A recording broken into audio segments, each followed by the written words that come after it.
పిలిచారంట. ఏంటిది? Love letter madam. ఎవరికి? మీకే.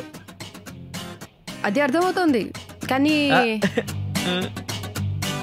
మేడం మీరు ఏదో ఒకటి త్వరగా చెప్పారంటే మా ఇంట్లో వాళ్ళతో మాట్లాడే ముహూర్తాలు పెట్టిచ్చేస్తా. ముహూర్తాలేంటి? ఏం మాట్లాడుతున్నావు? అసలు దీని ఎవరు లవ్ లెటర్ అంటారా? అయినా ఈ అడుక్కోవడం ఏంటి? నేను ప్రేమిస్తే మీ నాన్న బాధపోవడం ఏంటి? మా నాన్న ఎప్పుడు చూసినా పనికి మాలేదా అంటాడు. మిమ్మల్ని లవ్ చేశాను అనుకోండి నేను కూడా మేనేజర్ అయిపోవచ్చు కదా, అందుకని. అంటే దానికోసం నేను ప్రేమించాలా? అవును madam. Please madam, I love you madam. Please madam, love చేయండి మేడం. మేనేజర్స్ ఎంప్లాయీస్ ని లవ్ చేయరు, అర్థమైందా? మేడం మేనేజర్స్ కి పెళ్ళిళ్ళు కావా, మొగుళ్ళు రారా? సినిమా డైలాగులు ఇస్తున్నావు ఏంటి? నన్ను రవితేజ అనుకున్నావా? అవును మేడం. ఓ మీరు రవితేజానే కదా. అయినా నేను ప్రేమించను. మేడం మీరు నన్ను లవ్ చేయకపోతే నేను జాబ్లో నుంచి మానేస్తాను. నువ్వు నన్ను బెదిరించేదేంటి? నేను జాబ్ ని తీసేస్తున్నా. Get out.